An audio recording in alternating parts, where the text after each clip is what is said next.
Well, we've got reporters in both Gaza and in Israel. Let's start with Cal Perry. He's in Beersheva in Israel.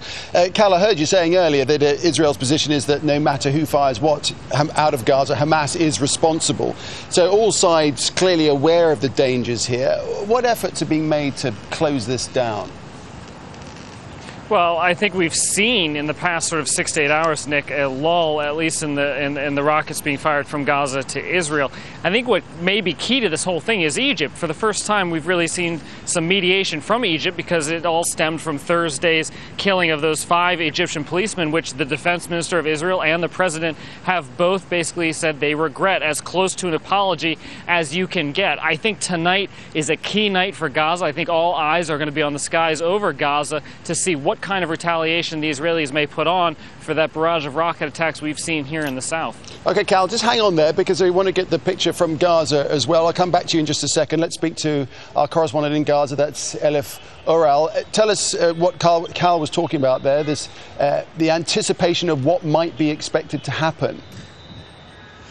Well, yes, there has been 3 airstrikes since the morning, and as a total 8 people are injured in Gaza. But people of Gaza are confirming what Cal has just told, because tonight is very important, and they're expecting a big escalation in the violence, and people are scared in Gaza. And not only today, but also starting from yesterday night, they're expecting Israel to give a harsh response to the missiles that are sent from here.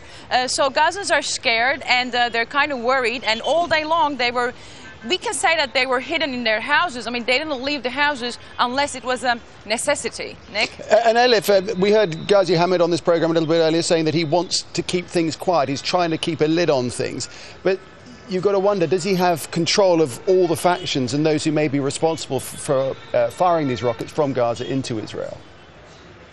Well, yes, Hamas has they have the same idea with Islamic Jihad and also Al-Aqsa brigades, and Hamas also thinking the same thing. I mean, they all want peace, but PRC is the one that doesn't really agree with them, because they're claiming that Israel killed one of the big commanders, so they do not agree with any kind of ceasefire, and they say that they insist on continuing with fighting with Israel. So what Ghazi Hamid said is on one hand true for most of the fractions, as we say, Islamic Jihad and Al-Aqsa brigades, and also Hamas itself, but PRC does not agree with the rest of the fractions here in Gaza.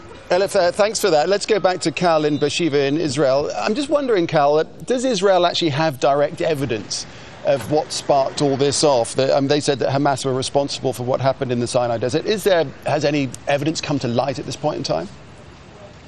You know, it's interesting. After the attack on Thursday, we heard from Lieutenant Colonel Leibovich, who's the spokesman for the Israeli army. She said that they were finding evidence on the bodies of the fighters that pointed they were directly from Gaza. Now, today she's walked back those comments a little bit, saying that they found evidence that maybe Gaza was involved. But as you mentioned, anything that comes out of Gaza, they're going to blame on Hamas. And this has been going on for quite some time now. It's interesting there to hear the report from Gaza. It was just 3 weeks ago when we saw almost a negotiation by rocket fire. We saw rockets coming out of Gaza, largely landing in these open areas where people didn't live, and the Israelis would respond by doing exactly the same, by firing rockets from either Apache helicopters or Israeli aircraft or drones into empty areas in Gaza. And it seems now like we're just one rocket strike away from this becoming completely out of control. One rocket hitting a full house in Gaza, or on the flip side, one rocket coming out of Gaza and hitting a house full of people here in Beersheva, and I think that's the concern that people really have here.